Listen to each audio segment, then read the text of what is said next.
As a lone wolf investigation into a series of attempted bombings has now erupted into a stunning tale of an Afghan immigrant who made repeated trips to terror hotspots, raising serious questions about exactly who he is connected to. Welcome to the Kelly File, everyone. I'm Megyn Kelly. We have had a lot of news breaking in just the last hour, all of which we'll bring to you right now, and also some crazy new video coming in. Over the past 2.5 days, authorities have been piecing together clues about bomb plots and attacks in both New Jersey and New York. It all started Saturday morning in New Jersey. As folks gathered for a run to benefit service members, a bomb exploded. Fortunately, no one was hurt. But later that night in neighboring New York, it was a much different story. At approximately 8:30 p.m. local time, a pressure cooker bomb, we're hearing about that in the Boston Marathon bombings, went off in Manhattan, shattering windows and injuring 29 people. Just a short time later, in what we believe was an unrelated attack, terror again struck America. 10 people at a Minnesota mall injured in a stabbing spree. The suspect there was taken out by an off-duty officer. Just hours later, another bomb would be spotted in New York. This one blocks away from the first one. Fortunately, it was safely removed. But the very next night, 2 men found another 5 bombs near a train station in Elizabeth, New Jersey. They alerted police. At about the same time, near a New York bridge, authorities were stopping a, quote, vehicle of interest in the investigation into those Manhattan explosions the night before. 5 people were questioned, but none is facing any charges this evening. Meantime, back in New Jersey, 1 a.m. local time, one of the bombs found near that train station detonated as authorities tried to disarm it with a robot. Remarkably, again, no one was hurt. By 7:30 a.m. today, the feds believe they had zeroed in on the suspect, 28-year-old Ahmad Khan Rahami. Less than 4 hours later, they found the man they believed was this suspect had been sleeping in the doorway of a bar. And we just got this video of what happened next.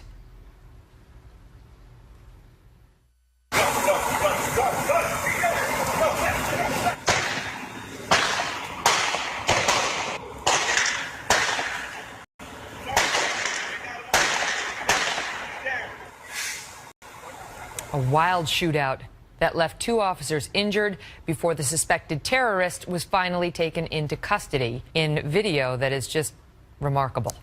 We've got a jam-packed show for you tonight, complete with the former FBI Assistant Director in Charge, James Kallstrom, New York Congressman Peter King, and former CIA Director James Woolsey.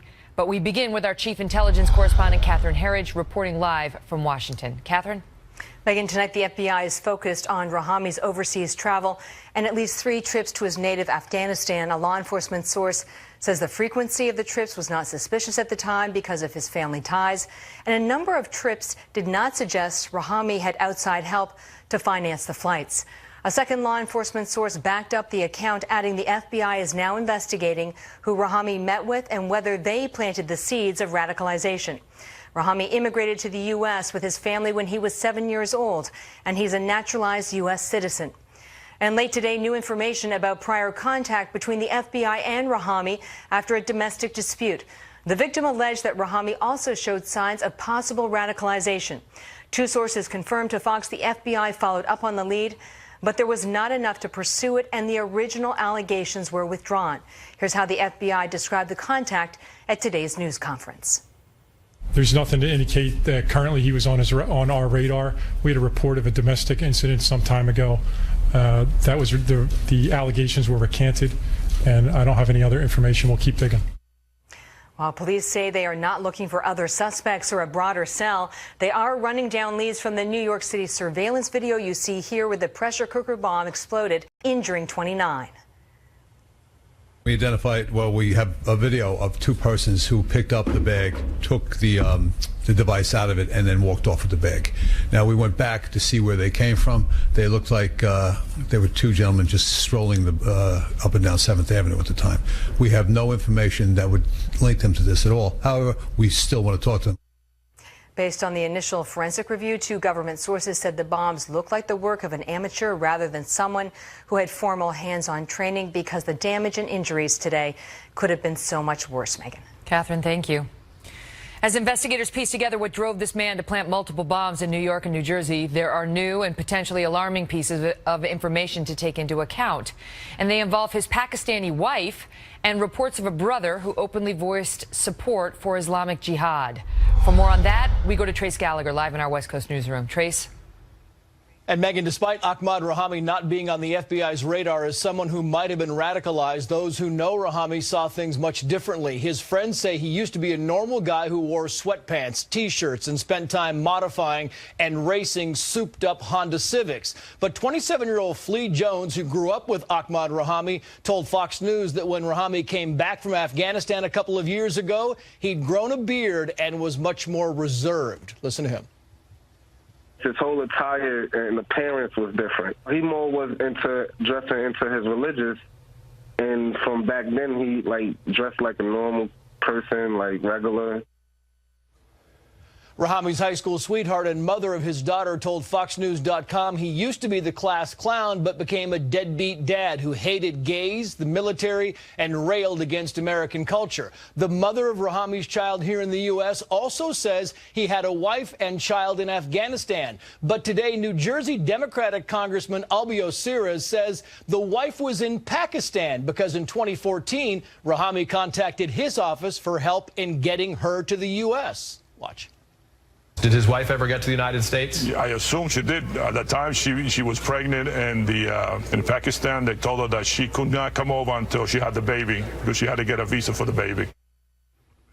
And the LA Times is now reporting the Pakistani wife left the U.S. a few days ago, but has now been intercepted by officials in the United Arab Emirates. Police will not confirm or deny whether members of Rahami's family were among the 5 people stopped last night near the Verrazano Bridge. The Verrazano connects Brooklyn to Staten Island. The vehicle was pulled over because it was seen leaving a location associated with the alleged bomber. All 5 have since been released, and police won't comment about the possibility of them facing other charges. We know Rahami has 2 brothers, both named Mohammed. One of them reportedly posted a jihadi message to Facebook in 2013, showing fighters in Syria that reads, quote, "I bring the men who desire death as ardently as you desire life." Unclear if that's the same brother who reportedly fled to Afghanistan following a fight with a New Jersey police officer. And today, the father of the suspected bomber told NBC News he had no idea his son was doing this. Megyn. Trace, thank you. A lot to unpack there. Joining us now to help us flesh it out, the reporting from Trace and Catherine, we've got New York Congressman Peter King, who's a Republican and member of the Homeland Security Committee and Permanent Select Committee on Intelligence. Congressman, good to see you tonight. Thank you, Megyn. A lot in that report, but let me just start with you broadly, because you're actually somebody who gets briefed on this kind of thing. What are we missing here as this unfolds? You know, just today, this man apprehended. What's your take on it? First of all, the police and the FBI did a great job. They pretty much had this narrowed down, I'd say, by late Sunday afternoon, Sunday evening. Again, terrific police work. I don't think it's over. I mean, listen, hopefully this is it. Hopefully he's the only one involved. But I do know that the police and the FBI, they are looking overseas to see if there's any overseas influence in this, any overseas involvement. Also, they are looking at if there's anybody else in this country involved. I mean, we don't know for certain that he's the only one. I mean, there were about 10 bombs were made altogether. He had to bring them back and forth in one day from New York to from Jersey to New York. The 2 stops in New York. Then he had the bombs back in Elizabeth. So this is it's not definite that he was operating by himself, that he was a lone wolf. So I can tell you that the investigation continues to see if there are any other people involved. Is there anyone still on the loose out there? Especially given what we are told is the size of his apartment above their chicken restaurant, which looks tiny, with 1 window and 1 window air conditioner. And the question is whether this man by himself in that apartment made all the bombs by himself with nobody else noticing. And managed to do this, you know, under the radar of anybody. But is there the possibility of a terror cell in New Jersey? Because authorities waved the news media off of that today. Well, again, I have no independent information, but I think we have to assume there's always the possibility of that, especially when you see his activity. And the fact, as you say, that he was able to construct these bombs, have at least 10 bombs. He lived in a small confined area. He had to get all the materials. He had to get the gun. Who did he get that from? How did he get it? And it's hard to believe that no one had any idea what he was up to. So whether it's an active cell or just people who facilitate or people who look the other way or people who knew what he's doing but decided not to tell the police, all of that's to be fully investigated. Now, hopefully it'll turn out he's the only one. But you have to assume, for the purpose of an investigation, I believe there could be more out there. You know, we talk about cracking down on immigration. It appears that the man who spotted him, passed out in the vestibule in the bar, was himself an immigrant. You know, it's a wide net. We got to be careful, do we not? Yeah, we do. I mean, we are a nation of immigrants. I'm a grandson of immigrants. Again, I think when it comes to people coming from countries which are controlled by terrorists or have a strong terrorist influence, the level of vetting should be higher than it is, let's say, from somebody coming from Sweden or Denmark. But this guy, as you know, guy, just for the record, you know, this guy immigrated here when he was 7, right? With his parents, he was 7. He went 21 years without doing any terror acts, as far as we know. Oh, yeah. I'm just saying generally, as far as somebody coming from a terrorist country or a country where there's a strong terrorist influence, we have to be extremely careful on the vetting. Now, in this case, again, I think we have to look more into his family. What's the story with his brother? What's the story with his sister? What's the story with his mother and father? Great to see you, Congressman. Thanks for being here. Thank you, Megyn, always. Thank you. Joined now by James Kallstrom, former assistant director of the FBI and a man who has worked terror investigations in the past. Jim, good to see you. So where would you start here to figure out whether this is indeed some lone wolf who's ticked off because of his trips to Pakistan or Afghanistan, or because the mother of his child says he just disliked America, hated gays, and thought that American culture was offensive, or whether this is something bigger? Why don't we start right there, Megyn? I mean, how many times have we talked about this? You know, we have to have more imagination. We have to take the political correctness not only off the FBI and the police, but off the citizens in general. You know, why wasn't this called in and why wasn't it taken seriously? You know, we've talked about before the FBI not having the resources. I don't want to get into detail, but I can tell you point blank, they don't have the resources. Why are we not dealing with this issue? This administration apparently is not going to deal with it. They could care less. Can you talk about that? Because, you know, we mock political correctness a lot because sometimes it can be completely mockable and irritating. But in a situation like this, what the neighbor says, or the friend, the neighbor and the friend, I guess, say, let me just get it straight. Yeah, so somebody who knew him said he disappeared for a while. He went to Afghanistan, this is New York Times reporting. When he returned, some patrons at the chicken restaurant noticed a transformation. He grew a beard. He exchanged his typical wardrobe of T-shirts and sweatpants for traditional Muslim robes. He began to pray in the back of the store. He became more stern. And the folks who watched this said, I didn't want to say anything because, you know, I knew how it would be perceived. Like, he was basically becoming more religious, but that didn't mean he was becoming a terrorist. Megyn, you just answered your own question. I mean, why did these people not call in? I mean, how many of these bombs need to go off? What are we going to do when one of these bombs kills 100 people or 1,000 people? It's a chemical weapon or a biological weapon or, God forbid, some kind of a nuclear weapon. I mean, we don't know what comes and goes into this country. We really have no control over our southern border whatsoever. I mean, when are we going to get serious about this? I guess we've got to wait for the next administration. I see Hillary Clinton today is talking about you know, making sure the people that come in get vetted. I mean, that's the first time I've heard that from anybody in that party. But absolutely, I mean, we all came from somewhere else. My grandparents came from somewhere else. My wife's came from somewhere else. But that doesn't mean we have to be stupid. You know, that means we need to be smart about who's coming here. In those changes you just described, you know, either the public has to tell us that in the chicken restaurant, the relatives, or the local police. You know, this guy came up on the radar, right? He came up on the radar. And had been traveling frequently to Pakistan and traveling back and forth. Yeah, in Afghanistan, traveling, what I understand, to where the Taliban controls. Yeah, that's right. That's okay, the reporting. Afghanistan, okay? So, I mean, that, right there alone, I mean, I'm sure the FBI, I'm not blaming them. I was there. I don't second guess that. But they just don't have the resources to deal with all this stuff. And I've said this at least 50 times on national television. Jim, always appreciate your perspective. Thanks for being here. Yeah, thank you. He's right. Hillary Clinton did talk today about we need to be careful in the vetting that we do of immigrants. She has said it before. The rhetoric today was sharper. We've got more breaking news. We just got it in moments ago. Reports now of a handwritten note left near one of those bombs in Chelsea. That's an area of New York City that did not explode, that mentioned the Boston Marathon bombers. We'll show you what it says and run it by Colonel Tony Shaffer, Brigitte Gabriel, and Brad Thor right after this break. Plus, former CIA Director James Woolsey joins us live on all the breaking news, along with the fight between Trump and Clinton over how we screen folks coming from terror hotspots. And then Chris Sirewalt and Dana Perino are here. They have early guidance on how this may play with the voters. We are 50 days away from a presidential election, folks, and we are hearing new information from witnesses about what happened when the suspect and the police came face to face. Next.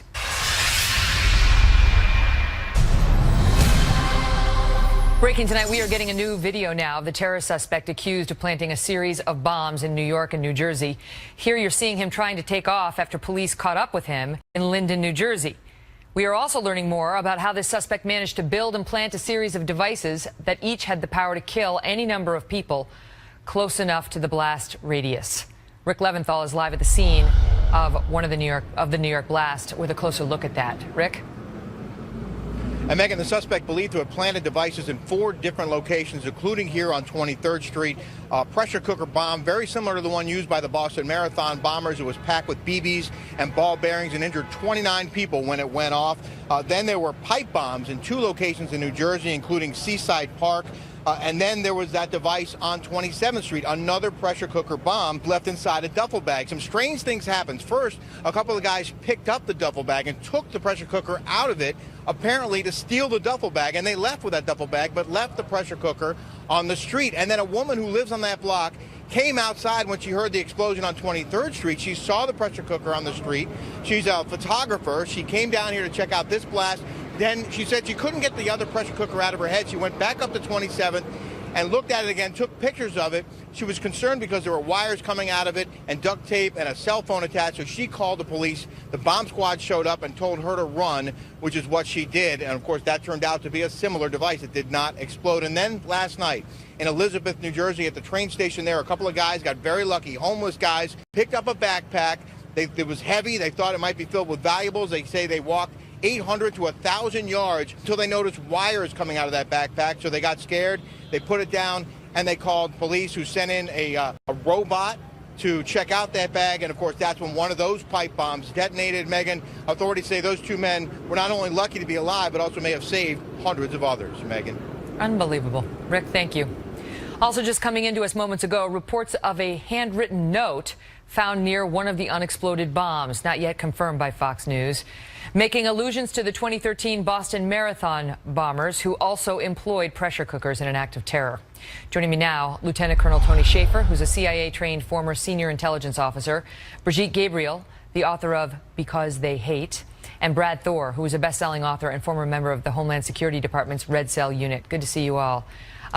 So let me start with you, Colonel, on this. And this guy, who was 28 years old, couple years of community college, immigrated here from Afghanistan when he was 7, kept going back to Afghanistan, kept going back to Pakistan, and you heard the description in our first segment about the appearance that he was becoming more devout after those trips. Radicalized.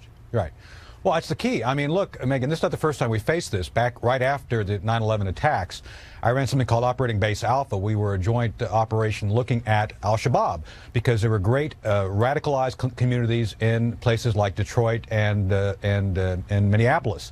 So we prevented this sort of thing from happening, even though al-Qaeda was trying to do it, by the fact we did these hybrid operations with the FBI. I can't go into details because they're classified, but we were very effective in trying to get ahead of this very thing. We saw the radicalization going on. We were able to put agents downrange. We were able to work with Special Operations Command to do some very exotic, very effective things. So this is not the first time we've seen this pattern.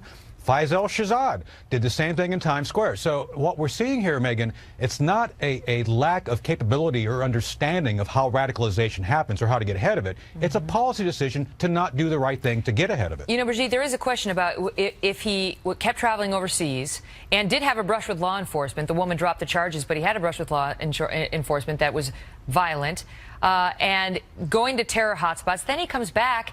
And what would have happened if the cops or the FBI had looked into him and found this mother of his child who said he hated the U.S. military? By the way, one of the bombs was placed at a Marines race. He hated homosexuals. 2 of the bombs were placed in Chelsea, which is an area very popular among gay men and lesbian women. He disliked America, and on he went.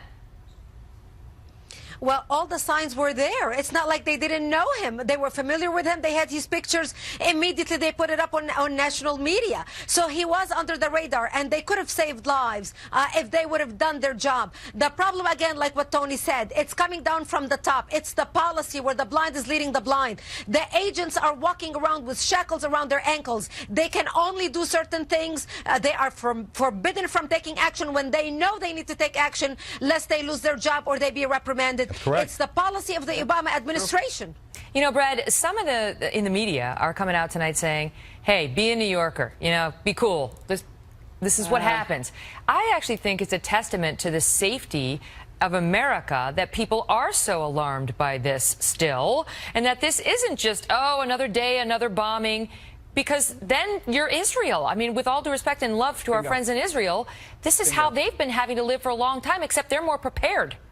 Well, we've talked about this before, Megyn, and that is my biggest fear, is that we end up under a constant state of siege like Israel with these repeated attacks against soft targets. And probably one of the biggest disservices that was done to New York and New Jersey was the dismantling of the NYPD's demographics unit.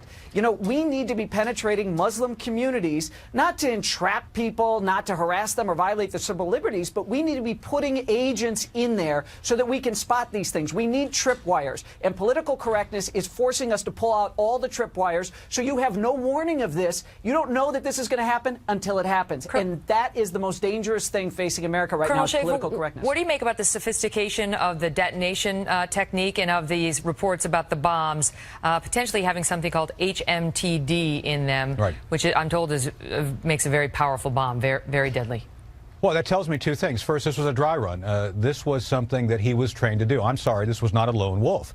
The fact he went forward, and again, Brad is correct. I can't confirm what he was saying, but that's kind of what we were doing before. We've got to start looking at where this is not Shaolin monks coming together and doing something in China and flying back. This is a group. We know who they are. We know where they're at, and we start to have to take this very seriously, because what he did, Megyn, they're using new explosives in new ways and trying to test to see what happened. This was a dry run. So you can darn well expect to see more of this unless, as Brigitte says and as Brad said, we get a lot more aggressive to start looking at how to get ahead of these folks. And it's not simply about just profiling the population. It's actually penetrating them with human intelligence. My friend Mike Flynn and I have talked about this. We've got to get ahead of them. Simply keeping up with them, people are going to die. They're going to try new things to get around us. So we got to get ahead of them, and you have to do it aggressively. And that is one of the questions that we have, is what has the administration done to find these needles in the haystack since we saw these terror attacks in Orlando and elsewhere? We're going to pick that up with the former CIA director next. Thank you all so much for being here. We've also got new details tonight from the terror attack inside that mall in Minnesota, including a new victim, and more on what the suspect there was saying to people right before he attacked. Then, as I mentioned, former CIA Director James Woolsey is here, along with former President Obama advisor Austin Goolsbee, on the terror debate playing out in the presidential campaign and in this country.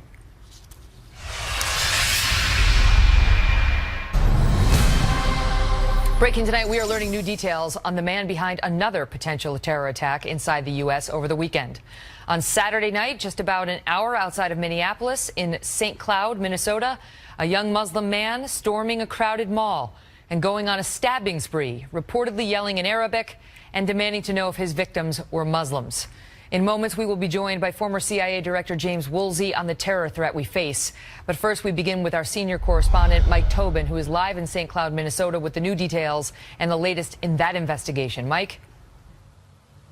And Megyn, police have just confirmed the identity of the attacker, Dahir Adan. They've adjusted only his age, 20 years old, 22 is what we were told earlier. It was just about this time on Saturday night when Adan entered the mall. He worked part-time as a security guard. Police say he was wearing his uniform. Witnesses say he referenced Allah. He asked one of the victims if he was a Muslim before hacking him with a knife. About 12 hours later, an ISIS-linked news agency went to Twitter and stated that one of the soldiers of the Islamic State had carried out this attack, that he was executing a call for lone wolf attacks. Investigators here, however, cannot make that connection. As I talk to you today, we haven't uncovered anything that would suggest anything other than it was a lone attacker at this point. Now, we don't know of any warnings that Adnan was radicalizing or could be violent. He was an honor student in high school. He went to a local college studying information systems. His only run-ins with the law were minor traffic stops. Megyn, back to you. Mike, thank you. Here's just a taste of how the terror issue played out on the campaign trail today. The rhetoric we've heard from Donald Trump has been seized on by terrorists, in particular ISIS. The President of the United States or my opponent, and both, won't even say the words radical Islamic terror. Donald Trump is being used as a recruiting sergeant for the terrorists. Hillary Clinton talks tougher about my supporters than she does about Islamic terrorists, right? You don't hear a plan from him. He keeps saying he has a secret plan. Well, the secret is he has no plan. Hillary Clinton is a weak and ineffective person, and I will tell you, if you choose Donald Trump, these problems are going to go away far, far greater than anybody would think. Believe me. In moments, we'll speak with former CIA director and Donald Trump advisor James Woolsey. But we begin with Austin Goolsbee, former advisor to President Obama and a professor at the University of Chicago's Booth School of Business. Austin, good to see you. So, you know, hi, Megyn. How are you? You know, of course, whenever something like this happens, people want accountability, and they want somebody to blame because they want change, right? They want to change the circumstances such that it doesn't happen again. But specifically, with respect to your former boss, what has he done since the Orlando terror attack to try to make sure we find these needles in the haystack, like this guy in Minnesota and this guy in New Jersey? Well, I think they've done a number of things, most of which, as you know, are absolutely top secret, and they don't want to broadcast what websites they're checking, how they're tracking people, or where they're putting hard intelligence on the ground or infiltrating. But they've been trying to apply heightened scrutiny and monitoring the communications of terrorists, domestic terrorists, as well as abroad. Mm-hmm. And when you hear Donald Trump out there saying, basically, you will be safer with me, and you know that as a traditional matter, Republicans are favored on issues of national security and terrorism. She rates a little higher than he does on steady commander-in-chief, but he outrates her on who do you trust to handle terrorism. How does this play, as you see it, in the upcoming election? Well, I mean, we can look at the polls. In the latest polls, actually, quite unusual, as you say, by historical standards. Hillary Clinton is outpolling Donald Trump on who do you think would be better with dealing with terrorism. And I'm not surprised by that. I don't know if you are. I think Donald Trump is a guy that screams out at you, almost literally, as a person who has major self-control problems.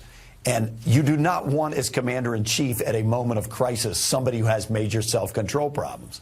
He has proposed at various points in this campaign nuclearizing Saudi Arabia, kidnapping and killing the children and families of people that are suspected to be terrorists, carpet bombing parts of the Middle East, some of which are our allies, with no regard to whether they're civilians or not, bombing the oil fields of Iraq, as well as banning Muslims from the United States and things like that. Now, all of those are not the way that you confront terrorism. You cannot fight a war on terror without allies. And you can't go around alienating all the allies, threatening to withdraw from NATO, and not put yourself in trouble. I do think the latest Fox News poll shows her less trusted than Trump when it comes to handling terrorism. I'll put it on the board, but it's pretty tight. Austin, thank you for being here. Thank you. Also joining us tonight, Ambassador James Woolsey. He's a former CIA director, and last week he became the senior foreign policy advisor to the Trump campaign. Great to see you, Ambassador. Good to be with you, man. So, you know, maybe all that stuff that Austin just said is right, but right now, one of the things people like about Trump's policies are he talks tough about immigration and not letting in immigrants from terror-ridden areas without more screening. That would not have necessarily prevented this family from being here. And that's true. This fellow, I think, came to the United States when he was 7 years old. And the New Jersey guy. But whether it's from a culture in another country that even when transplanted into the United States still fosters some terrorist individuals, or whether it's people who slip through the immigration net even though they have a dark background and so forth, we aren't going to succeed at this, I think, just by setting up individual barriers and individual hoops to jump through. We've got to have a systematic approach, and the best model I can think of, and some of what they did is relevant to this situation, is the operations of Giuliani and Kelly in New York with the broken windows approach of trying to keep things from getting out of hand, even beginning to get out of hand. You nip it in the bud as soon as you see something. Exactly. And there are some reports that ISIS is having difficulty recruiting Westerners who live here in America to help them out. But they're not that inclined, even though they may be disaffected with some of our cultural norms. They don't want to help kill Americans. Well, that would be great. We want to wish all ill to them. But I think that we're going to have to be far more involved. The police and the FBI and the investigative agencies. Right, and to be communicating more. Right. But let me ask you this, because he says, Trump comes out and says the Obama-Clinton doctrine of not taking ISIS seriously enough has emboldened terrorists around the world. Do you believe that's true? Well, I think it's not just ISIS that the Obama administration is not taken seriously enough. It's the whole notion of a chunk of the Islamic world being at war with us. I think it was Trotsky who said, you may not be interested in war, but war may be interested in you. Mm-hmm. And the administration, everything from their failure to name Islamic terrorism to their continually saying that everything is fine because we've killed bin Laden, to their devotion to the narrative rather than to the facts, and fiddling around with facts so they fit into their narrative. All of that really is part of the problem. We didn't fight World War II that way. Mm-hmm. That's the way you fight something if you don't mind losing. And the Obama administration... It's interesting you should mention that term narrative, because just today, Josh Earnest, the White House spokesperson, said that we're in a narrative fight with ISIS. And lo and behold, that was your own term to describe their policy tonight. What do you wad up pieces of paper with the narrative on them and throw them at the terrorists? Let's hope that's not how you were doing it when you were running the CIA. No. Great to see you. Good to see you. So Donald Trump Jr. sent out a tweet about terror just a couple of hours ago, and it is now blowing up the internet. Steyerwalt and Perino are next on that.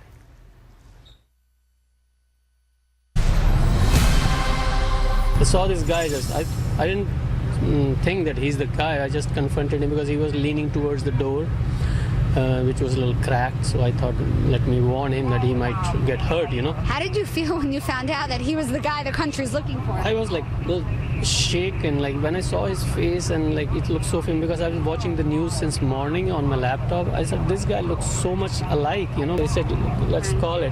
Back of my mind, like keep ringing the bell that he looks like that guy, you know. That was the New Jersey bar owner who discovered the terror suspect sleeping in his tavern's doorway and called the cops today. Good for him.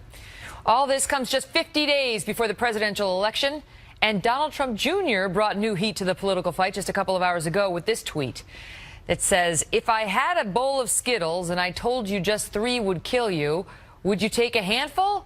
That's our Syrian refugee problem, he wrote. Joining me now, the new co-hosts of I'll Tell You What, which airs Sundays right here on FNC, Fox News digital politics editor Chris Steyerwalt, and former White House press secretary under George W. Bush, Dana Perino. Good to see you both. You say that well. I'll tell you what. I'll tell you what. I've been listening to it for like 10 years. Okay. Donald Trump Jr. sent out that tweet. Yeah. I don't know. The kids keep getting hit for stuff they do, but he puts himself out there, I'd say, more than the others. Inappropriate? Helpful? helpful in this way. If Donald Trump can use his kids, especially his son, to speak to an audience that that Trump shouldn't be seen in public speaking to, people who tweet alt-right white nationalist memes and stuff like that, that if you can take care of that small but important core group of supporters, if you can take care of them by having your son deal with them so that Trump doesn't have to do it, I guess there's utility in that. General Jack Keane says we can vet these Syrian refugees, and it's not like a bowl of Skittles where 3 will kill you. He really, I mean, he's not a huge Hillary Clinton person, but he really believes that we can vet them. I want to ask you this. I'm just looking at the polls apropos of the discussion that I just had, and it turns out most of the polls actually show that she is more trusted when it comes to handling terrorism, but one most recent one said he is more trusted. But listen to this. The Quinnipiac... We know what you mean. We know what you mean. It's in Connecticut. Q poll, thank you, says when it comes to the percentage of supporters who are very or somewhat concerned they will be the victim of a terrorist attack, Clinton supporters 29, Trump supporters 68, Dana. That's what does true. that tell us politically? It's also, and overall across the country, it's higher today than it was even right after 9/11. It's the highest ever. You know, that's partly because you see a change from worries about a catastrophic attack like you saw on 9/11 to one of these lone wolf ones. And so, whereas you might have thought before, oh, look, I live in Boise, Idaho, I'm not that worried because like, what terrorist is going to want to bomb Boise, Idaho? And now you see lone wolves are everywhere, making up this sort of cyber pack. One thing I would say about the Donald Trump Jr. tweet, I think it's clever, right? So if you're speaking to a certain audience, it's clever. You're like, oh, I get it. Okay, Syrians, you don't want. I don't want those Skittles. I don't care how badly I want them. It's the purple ones. The problem is if you find out that those Skittles were actually the ones you left in your pocket last winter, because those Skittles are already here. Okay, it's not like you can't make a choice. I held I got it. You know what I mean? You went in the coat closet. Yeah, they were they're already there. here. They're in your pocket. So it's not. If there's two separate discussions, bringing more Syrian refugees is one thing, but naturalized American citizens, that like came this guy at in New Jersey, the terrorist from yesterday was an American citizen. What does it tell you that you know these terror ratings, that she's ahead of him in a lot of these polls? He's 1 point ahead of her in the Fox poll. They're tied. Fundamentally, they're tied on the question of handling terrorism. What that tells us is that it's good news for her because in May, Trump led in our poll by, I think, 16 points in May on the question of handling terrorism. Now it's down to basically a tie. That's good news for her. But as Dana points out, as people are concerned, I think the Minnesota attack is especially indicative. As people become concerned that in their peaceful, normal, plain bread sandwich communities, that all of a sudden there could be a guy that shows up outside of the limited with a knife and goes berserk, that changes people's thinking. But to whose benefit, right? Because her whole thing has been slow and steady wins the race. I've been Secretary of State. I've been tested. Experience, which has been against her. Until now, I don't know. Well, I think he does benefit from a couple of things. He is the out-party candidate. He is the one for change. If you are worried that the current administration hasn't done enough to protect you from possible future attack, you could look to a Donald Trump and say, at least he would try something different. At least he's saying he's willing to do something different, and he can actually muster up some emotion about it. It could... I think it's tied, and I think this could maybe go either way. Wow. But I think the debate next Monday night is critically important on this issue. Which is going to focus in part on national security. I know we're all very excited about the debate. And we will be there live broadcasting for you. Thank you, Storino. I want to go first. What President Obama has to say about all this next. Breaking tonight, there is a video that we hope we are getting outside of a meeting that Donald Trump had with the Egyptian president, which comes as critics are tonight questioning how Mr. Obama handled the weekend events, staying mostly silent until today when he praised the first responders and asked reporters to, quote, show restraint. Trace Gallagher has the latest, live from our West Coast Bureau. Trace.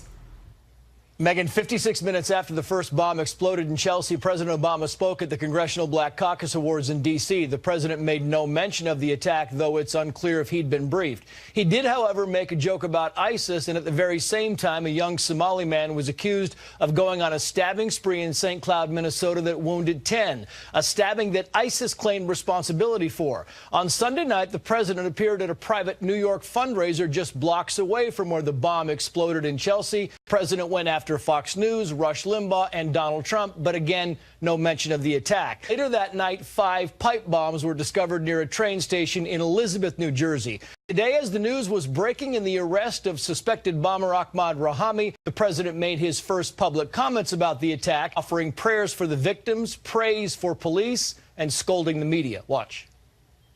It does not help if false reports or incomplete information is out there. So try to, as much as possible, stick to what our investigators say, because they actually know what they're talking about.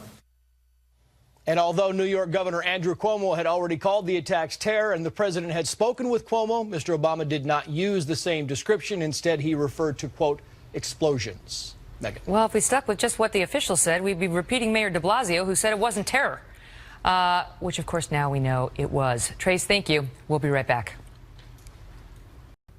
Larry Sabato has revised his crystal ball electoral map. And how. He'll be here tomorrow night with his new projections. You won't want to miss it. In the meantime, go to Facebook.com/The Kelly File, on Twitter at Megyn Kelly. Let me know what you think. Thanks for watching, everyone. I'm Megyn Kelly, and this is The Kelly File.